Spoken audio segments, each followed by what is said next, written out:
You're watching Cape Media News, brought to you by Cape Media Center. Tonight on Cape Media News, Harwich Community Center turns 25. Plus, Barnstable County Assembly unanimously opposes Pocasset closure. And a recap of this week's town meetings. These stories and more are coming up next on Cape Media News.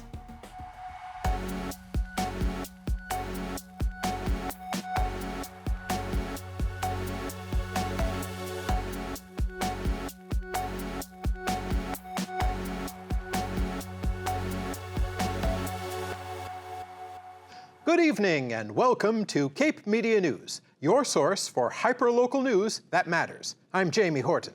And I'm Suzanne Tenaire. The Harwich Community Center is turning 25 this month, and we sat down with director Carolyn Carey to tell us all about their month-long celebration of events. Take a look. Today I am joined by Carolyn Carey from the Harwich Community Center. Carolyn, thank you so much for joining us today. Thanks for leaving the door open so I could sneak in. So it's a big month at the Community Center, I hear. What do you guys got going on? Well, we're turning 25. 25. I know it. So we're excited. We decided that we would try and do 25 events during the month of February, which, as you know, only has 28 days. So a little bit of a challenge, but we're up for it. We're going with it. And what's up first? So, as always, February is duck month for us. So you can pick up a duck this size at the community center and decorate it.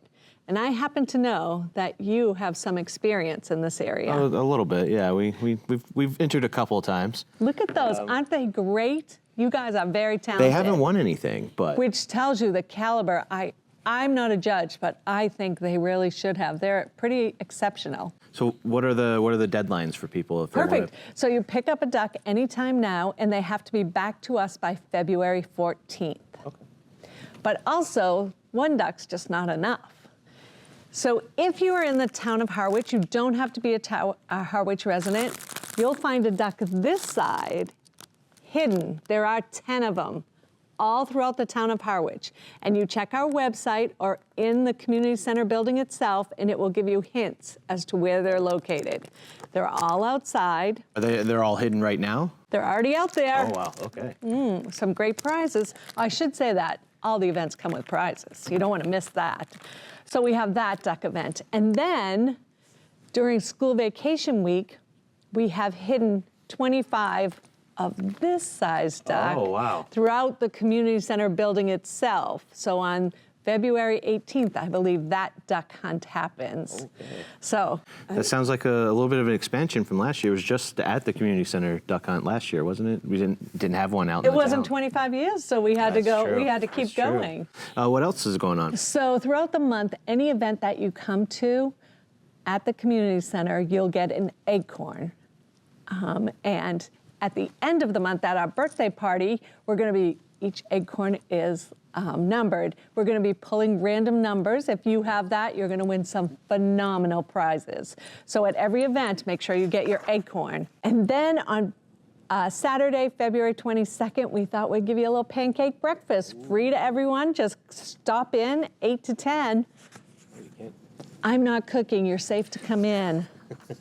And then right after you have your pancake breakfast, we're assuming some people might want to try our weight room. We get a lot of questions about it. So we'll have a day that is free. If you are a Harwich resident and you want to try the weight room, you can try it out that day for free. We'll have our trainer staffing it, and there might be some giveaways. Perfect day for it after pancake. After pancakes, yeah. Woo. And then, my friends, it's the last day, which is our birthday party. So we have free ice cream that is donated by Dairy Queen. So we'll be playing our video booth.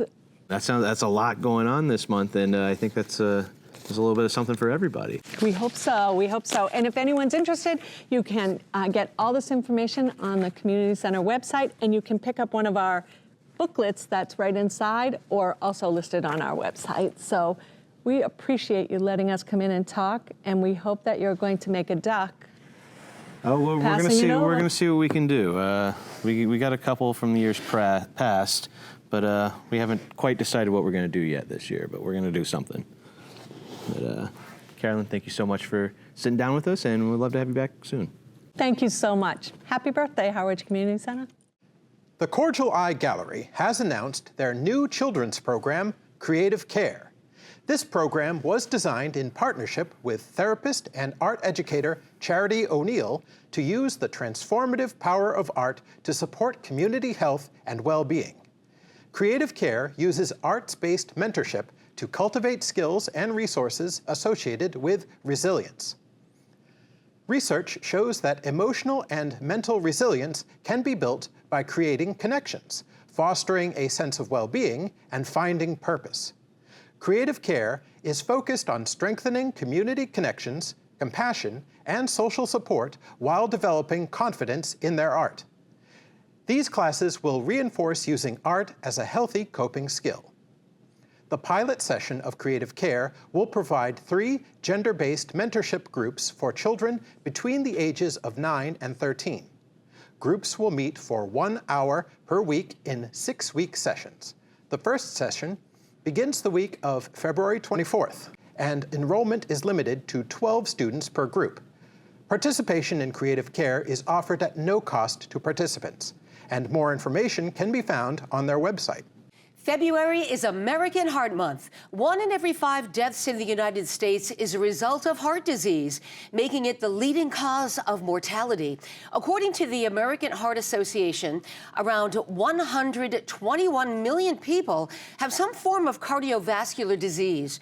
Cape Cod Healthcare has released a statement reinforcing its commitment to heart disease prevention and early detection, stating that preventing heart disease requires a multifaceted approach, including regular screenings, lifestyle modifications, and access to comprehensive care.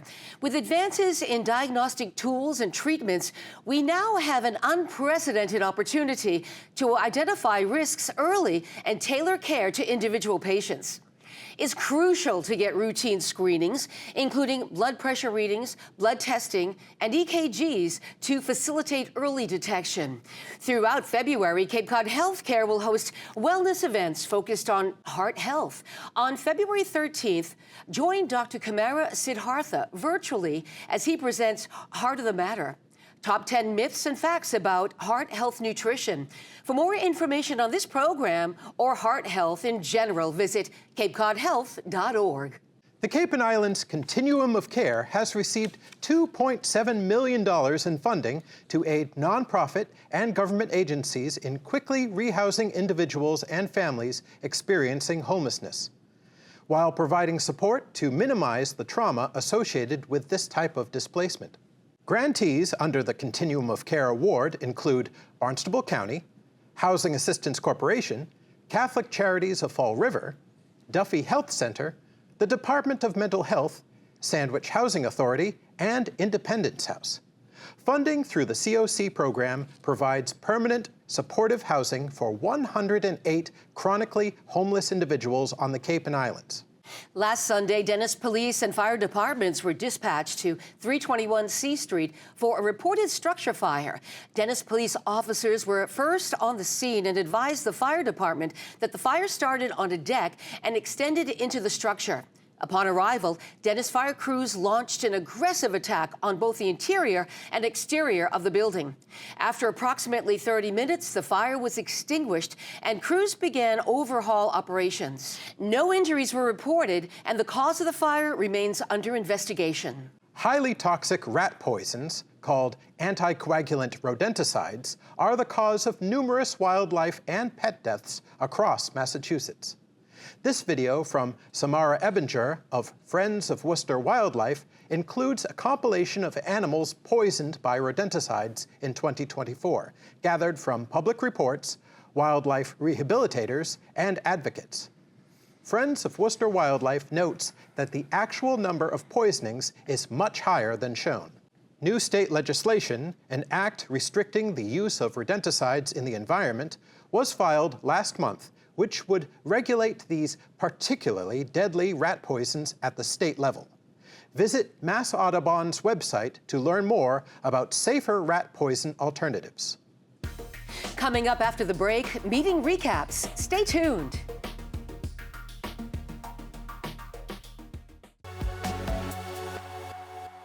Welcome back to Cape Media News. It's been a busy week as all 5 of our towns here in the Mid-Cape had select board and town council meetings. News director Mitch Sock has more. At last week's town council meeting, several issues were raised during public comment.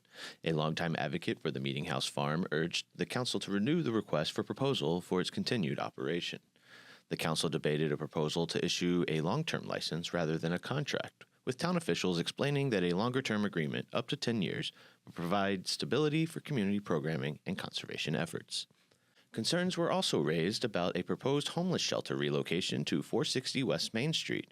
One resident called the plan the absolute most idiotic idea, citing fears for local businesses and loss of property value. In a surprising announcement, Town Clerk Ann Quirk reported that Barnstable received 718 public records requests in 2024, far exceeding other towns like Falmouth, which had fewer than 200. The increase has strained town resources, as staff must process many of these requests free of charge for the first 2 hours of work as required by law. The council expressed alarm at both the number of requests and the time involved. A proposal to send a letter requesting Mass Development to conduct a feasibility study for a joint military and civilian airport at Joint Base Cape Cod sparked a heated discussion. While some councilors supported the study as a way to explore long-term infrastructure options, others strongly opposed it, arguing that Barnstable cannot afford to relocate its airport and that the Cape Cod Gateway Airport is too essential to the community's economy and emergency medical services. Boston MedFlight representatives reinforced the airport's importance, warning that a relocation could create life-threatening delays for medical transport flights. In the end, the council voted 7-5 in favor of sending the letter before adjourning for the evening. In Harwich, the meeting opened with a public hearing on an amendment to the Harbor Management Plan. The Aquaculture Research Corporation requested the addition of 2 working moorings in Herring River. With no major opposition, the Select Board approved the amendment unanimously. Town Administrator Joe Powers provided an update from Mass DOT on Phase 3 of the Route 28 Improvement Project. Crews are working on Chestnut Lane, Elm Drive, and Martha Ethan Court. While construction will continue over the President's Day holiday, the department plans to minimize disruptions. The board then turned to the preliminary fiscal year 2026 budget. Discussions focused on departmental funding, capital expenses, and tax revenue.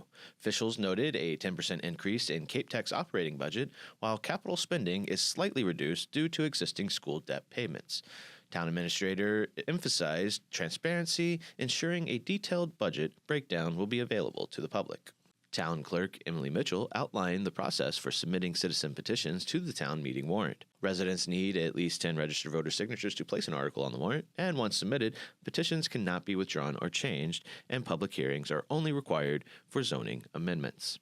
The board also discussed how to allocate free cash for key projects, including $500,000 contribution to the town's OPEB fund and funding for capital improvements. Additionally, an effluent recharge study is in the works to analyze wastewater management with Chatham. To wrap up the meeting, the board approved a new auto dealer license for AMG Accident Repair, and a filming agreement was approved for Magilla Entertainment. This week in Yarmouth, the police department officially welcomed 2 new officers, Michael Nardone and Jackson Warren. Nardone is a Yarmouth native, while Warren is a U.S. Army veteran with airborne training. Both recently graduated from the Plymouth Police Academy. In addition, Sergeant Ryan Murphy was sworn in, bringing years of experience to his new leadership role. A major focus of the meeting was an update to the long-awaited Route 28 Improvement Project. The $65 million plan spans 3.5 miles from the Barnstable Town Line to Parker River. Upgrades include new bike lanes, safer pedestrian crossings, and intersection redesigns to improve traffic flow. Specific changes include signal upgrades at Townbrook Road and new turn lanes at Higgins Crowell Road.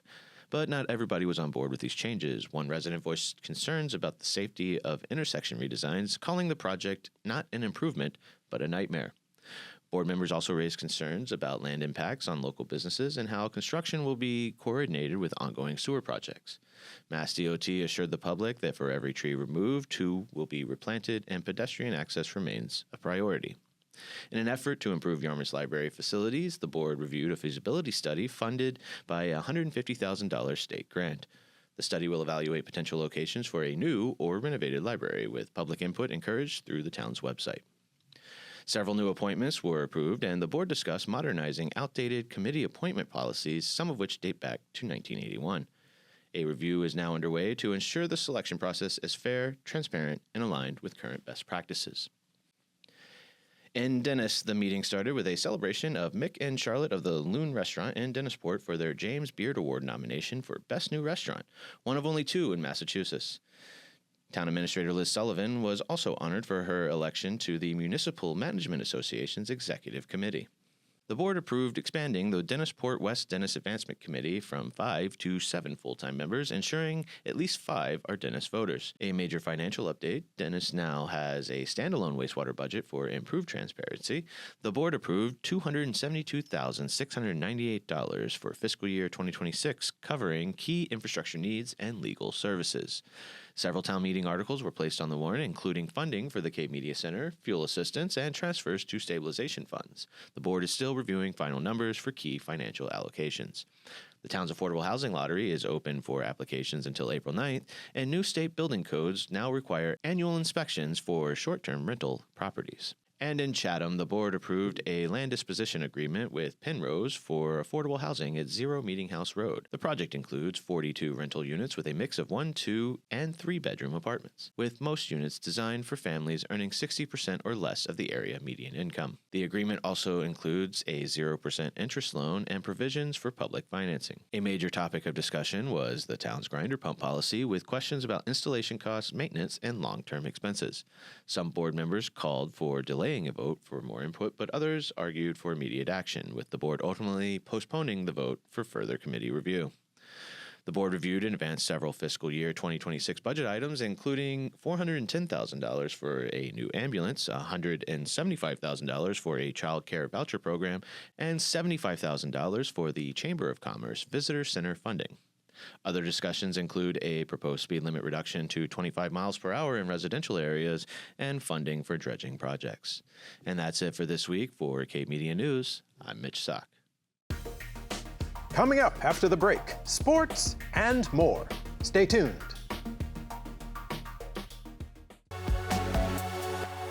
Welcome back to Cape Media News. During a hearing earlier this week, the Barnstable County Assembly of Delegates unanimously opposed the proposed closure of the Pocasset Mental Health Center and reductions in Department of Mental Health caseworkers. The Assembly is now urging state leadership to reconsider the proposed budget reductions that will affect mental health services on Cape. More than 50 residents participated in the hearing, with over a dozen attending in person and more than 40 attending virtually. The Assembly heard personal testimonies from several advocates and public officials who would be affected by the facility's closure as the only state-run inpatient psychiatric facility serving Barnstable, Dukes, and Nantucket counties. Several Assembly delegates themselves added comments recognizing the issues our region has with mental health care resources and the struggle many of our community members face already. The Barnstable County of Commissioners also met this week to address the proposed closure, to draft a joint letter with the Assembly to be sent to Governor Maura Healey and state legislators, urging for the continued operation of Pocasset Mental Health Center. Chatham Town Manager Jill Goldsmith and Police Chief Michael Anderson released a statement last week following an incident of vandalism on Cedar Street. Offensive graffiti, including a swastika and political messaging, was painted on a house under construction. Goldsmith said that this type of destructive behavior involving such hateful imagery has no place in our community. Chatham prides itself on being a welcoming and inclusive town, and we will not tolerate actions meant to intimidate or divide us. The Chatham Police Department is actively investigating the incident and encourages everyone with information to report it by calling their non-emergency line at 508-945-1213. If you're looking to give back to your community, consider donating blood. Our seasonally driven region is uniquely at risk of blood shortages. Since red blood cells have a shelf life of only 42 days, blood is in constant demand. Cape Cod hospitals perform more than 8,500 transfusions per year for things like elective and emergency surgery, anemia, bleeding disorders, and massive blood loss due to trauma. About 1 in 10 people admitted to a hospital are in need of blood. Donating blood is one of the easiest ways to make a difference and help others in our community. If you're a blood donor, your donation stays right here on the Cape to benefit your neighbors. The last day of the annual Nicholas G. Exaros Memorial Blood Drive is tomorrow, the 8th, from 8 a.m. to 2 p.m. at the Mid-Cape Conference Center in West Yarmouth. If you're in Barnstable, Cape Cod Academy will be hosting a blood drive on February 11th from 8 a.m. to 2 p.m. And another will be held at the YMCA on the 27th. Or you can donate in Dennis at the Police Department on the 20th from 10:45 a.m. to 5 p.m. As always, you can make an appointment outside of these blood drives at the Nicholas G. Exaros Blood Donor Center inside Cape Cod Hospital. DY Superintendent Mark Smith released a statement last week addressing concerns on federal immigration operations. The statement describes the DY School District's official policies regarding relations with immigration and customs enforcement officers and how schools will proceed, stating that the district's stance on this remains in line with the Massachusetts Anti-Discrimination Act, Title IV and VI of the Civil Rights Act of 1964, and the Equal Opportunities Act of 1974. Further, the U.S. Supreme Court determined that no child, regardless of immigration status, may be withheld from access to public school. As such, the Dennis-Yarmouth Regional School District will remain committed to ensuring that each and every student has access to a full and complete learning experience. In the event an immigration and customs enforcement officer arrives within the DY district, they will be directed to the superintendent, who will work with legal counsel to determine the next steps. The school will notify families should this occur. Public schools do not disclose any personal information to a third party, including ICE officers, without the express written consent of a child's legal guardian, unless presented with an official judicial warrant. Barnstable Land Trust is calling all stuffed animals and their human guardians. Stuffies of all ages are invited to explore their wild side and experience life as a happy camper, to explore the great outdoors and indoors. Snuggle in sleeping bags, gather around the campfire, go for mini hikes and more. Human guardians and their plushy pals will arrive at 3:30 on February 18th for a pajama story time and craft session with Miss Christie from Sturgis Library. Afterwards, Barnstable Land Trust camp counselors will take the night shift as human guardians leave their stuffed animals and their camping adventure begins. Pickup is the next day from 10 to 2 at the Barnstable Land Trust headquarters, where you can see what your stuffed friend has been up to all night. The event is free and open to the public. And lastly, this evening to Ryan Downs with a recap of This Week in Sports. Welcome back to the Cape Media News Sports segment. I'm your host and local sports guy, Ryan Downs. There's only a handful of games left to be played in the regular season, so let's check in on our teams and see how they did this week. The Barnstable boys continue to establish themselves as one of the top teams in the Cape and Islands League, extending their win streak to 11 games and clinching the Cape and Islands Atlantic Division Championship this past week. In a 61-44 final score win over Nauset last Friday, February 1st, Caden Forts had a standout performance, scoring 27 to lead the Redhawks to their 10th consecutive victory.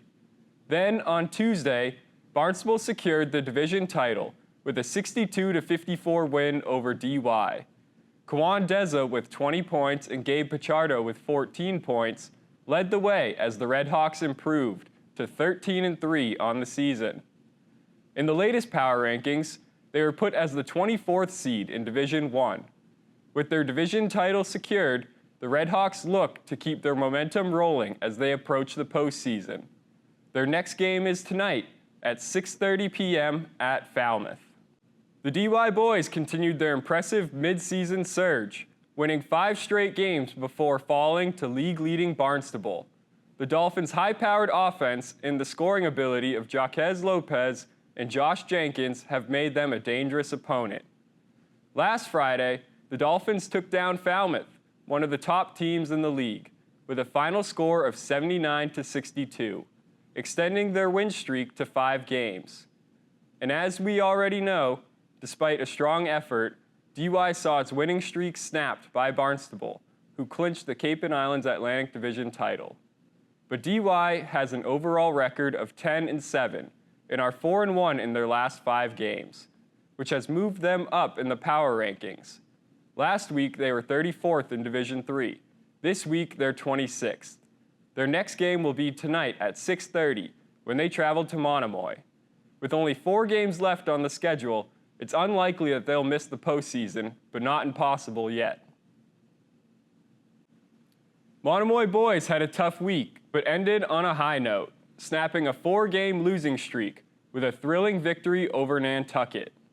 On Monday, the Sharks struggled offensively in their 4th straight loss, with a final score of 52-41 Wareham. Jackson Rocco led the team with 13 points.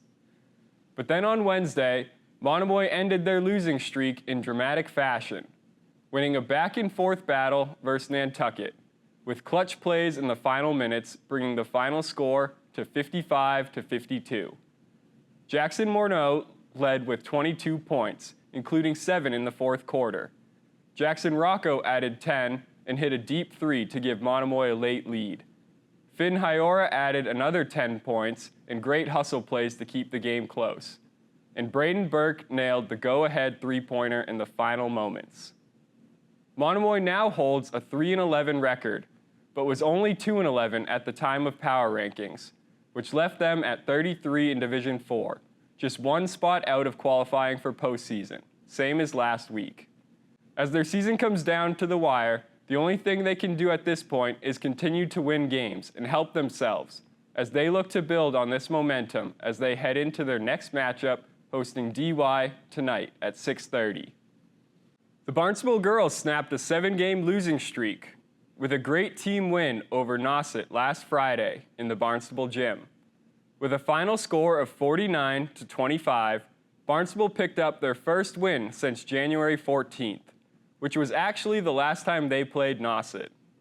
And unfortunately, that momentum never even got off the ground, because the following Monday, they hosted DY. Without giving too much away, DY won with a final score of 58-21. Barnstable, with the 5-12 record, has struggled this season, picking up just 1 win in its last 9 games. They're currently hosting Falmouth right now. The last time they played each other, Falmouth won 26-22, so it's a very winnable game. Last Friday, the DY girls secured a hard-fought 37-30 win over Falmouth, fueled by 13 points from Maeve Dolan, 12 from Jaylene Pierce, and 8 from Savannah Azoff. This week, they only had 1 game, but improved their record to 12-3 and continued their dominant run, clinching their first outright championship in over 20 years with a 58-21 victory over Barnstable. Pierce led the way with 22 points, while Azoff added 16. DY also remains unbeaten in league play at 9-0. They came in at 19th in the latest Division III power rankings. They had a whole 7 days to prepare for their next game, which is a tough road matchup at the Division II number 4 seed Notre Dame Academy Hingham on Monday. The teams met for the first game of the year back on December 14th, where Notre Dame comfortably took the game with a final score of 82-54. And the Monomoy girls have hit their stride, winning 5 of their last 6 games to climb above 500 with an 8-7 record. They started the week with a dominant defensive performance in a 33-13 win over Cape Cod Academy. They then followed that up with a dominant 50-27 win over Nantucket on Tuesday, snapping the Whalers' 3-game winning streak. Kylie Mon had a standout performance, scoring a game-high 19 points and recording 9 steals. Olivia Sanford added a monster double-double with 14 points of her own and 21 rebounds. The Sharks then completed back-to-back wins against Nantucket with a 36-26 final score yesterday, as JoJo Reddy led the team with 11 points. Sanford secured another double-double with 10 points and 10 rebounds, while Mon chipped in 8 points. With their strong recent play, Monomoy looks to keep the momentum going in a road matchup against Martha's Vineyard on Tuesday. And that's it for this week's sports update. Back to you, Jamie and Suzanne. Thanks, Ryan. As part of their Saturdays Together series, South Yarmouth Library is celebrating all things Dogman tomorrow from 2 to 3 p.m. Bring your creativity and celebrate everyone's favorite canine hero with trivia, homemade puppy chow, and arts and crafts. If you're a fan of Dogman, you won't want to miss out. And thank you for joining us this evening.